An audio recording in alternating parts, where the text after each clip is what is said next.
Saudara-saudari terkasih, pada video kali ini kembali saya akan melanjutkan pembahasan mengenai gedung gereja.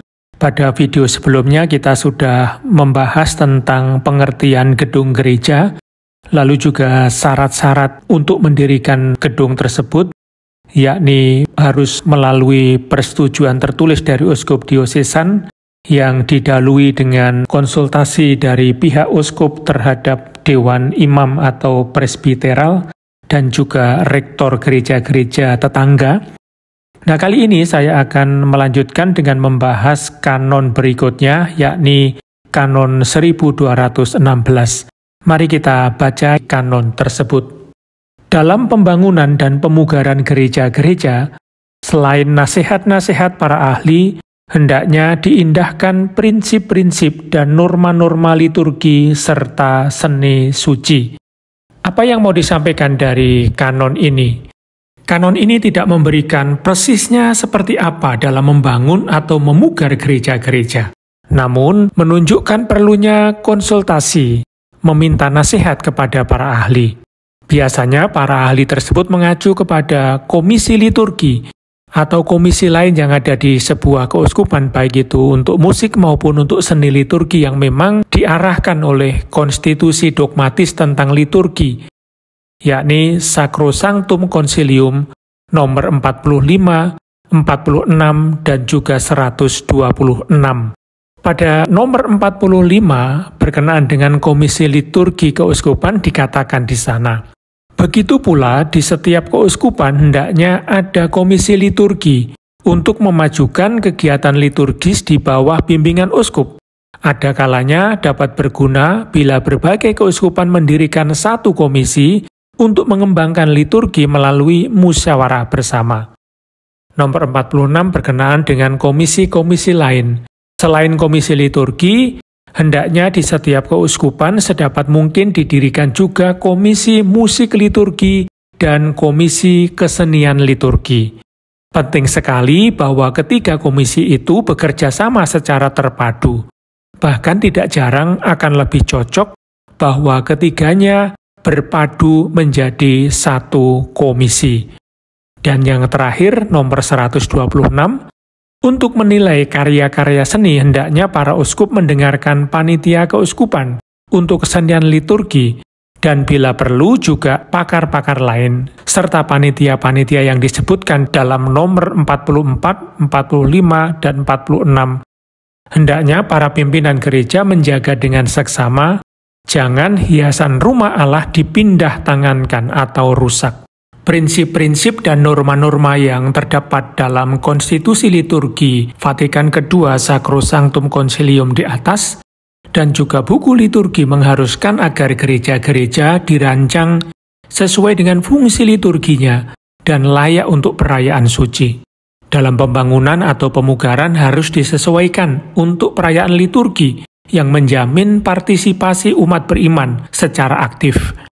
Selanjutnya, bangunan dan perlengkapan ibadahnya juga harus benar-benar layak dan indah, yang merupakan tanda dan simbol realitas surgawi. Dari hakikatnya, bangunan gereja menuntut sebuah kelayakan untuk perayaan yang sakral, bermartabat, memperlihatkan keindahan dan juga keluhuran, bukan sekedar pajangan yang mahal, dan harus tampil sebagai tanda dan simbol realitas surgawi. Selain itu, secara umum, rencana pembangunan atau pemugaran gereja juga harus demikian rupa menggambarkan situasi umat yang sedang berkumpul, dan juga memungkinkan umat beriman berpartisipasi, mengambil bagian sesuai dengan fungsi dan keadaan masing-masing dengan baik. Berikutnya, kanon 1217, paragraf 1. Setelah pembangunan selesai dengan semestinya, gereja baru hendaknya selekas mungkin dipersembahkan atau sekurang-kurangnya diberkati dengan mengindahkan undang-undang liturgi suci. Paragraf 2, gereja-gereja hendaknya dipersembahkan dengan ritus meriah, terutama gereja-gereja katedral dan gereja-gereja paroki. Kanon 1217 ini mengungkapkan bahwa sebuah gereja baru harus dipersembahkan atau sekurang-kurangnya diberkati segera setelah selesai dibangun. dan sebelum digunakan untuk ibadah ilahi.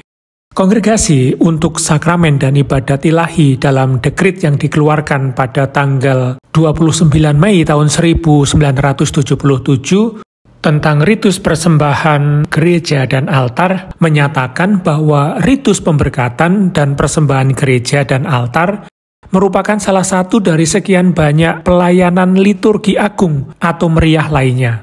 Mengapa? Karena gereja adalah tempat di mana komunitas Kristiani berkumpul untuk mendengarkan sabda Allah, untuk menyampaikan doa permohonan dan pujian kepadanya, dan terutama untuk berdoa merayakan misteri suci, dan merupakan tempat di mana sakramen Ekaristi disimpan.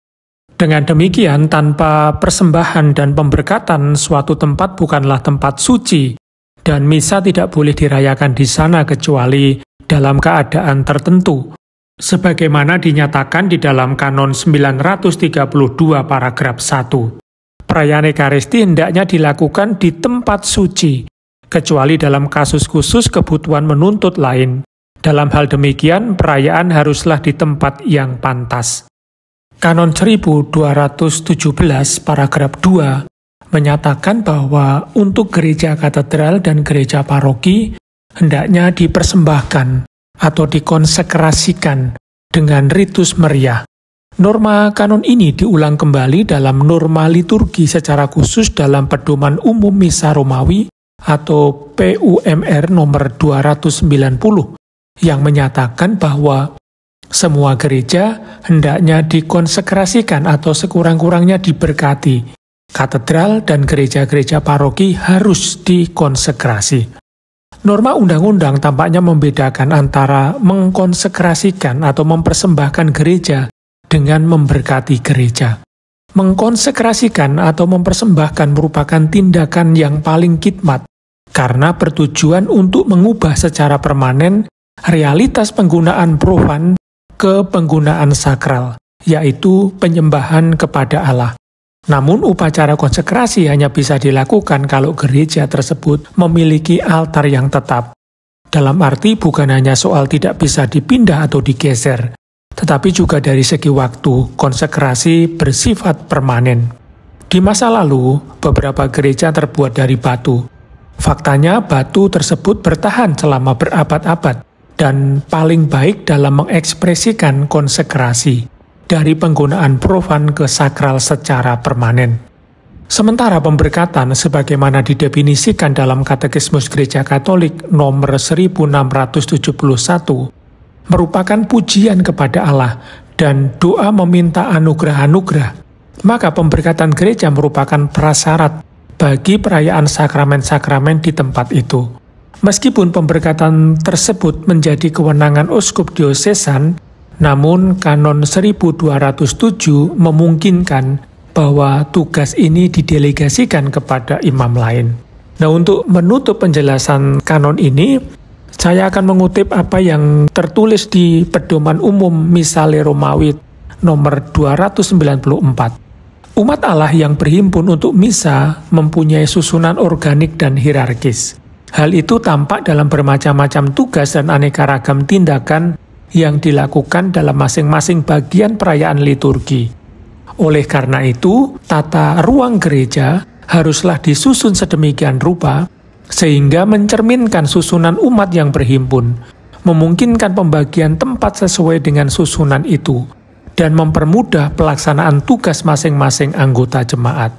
Umat beriman dan paduan suara hendaknya mendapat tempat yang memudahkan mereka berpartisipasi secara aktif di dalam liturgi. Imam, diakon, dan pelayan-pelayan lain hendaknya mengambil tempat di panti imam. Di sini pula hendaknya disiapkan tempat duduk untuk para konselebran. Tetapi, kalau jumlah konselebran besar, hendaknya tempat duduk mereka diatur di bagian lain gereja, tetapi masih dekat dengan altar. Jadi, tata ruang gereja harus menunjukkan susunan hierarkis umat dan keanekaragaman tugas-tugas. Meskipun demikian, tata ruang gereja harus tetap mewujudkan kesatuan, supaya dengan demikian tampaklah kesatuan seluruh umat kudus. Penataan dan keindahan ruang serta semua perlengkapan gereja hendaknya menunjang suasana doa dan mengantar umat kepada misteri-misteri kudus yang dirayakan di sini. Saudara-saudari terkasih, demikianlah penjelasan Kanon 1216 berkenaan dengan pembangunan serta pemugaran gereja yang harus mengindahkan prinsip-prinsip dan norma-norma liturgi serta seni suci. Juga Kanon 1217 mengenai pemberkatan dan konsekrasi yang dituntut menurut norma undang-undang dan norma liturgi. Semoga berguna. Terima kasih, Tuhan memberkati.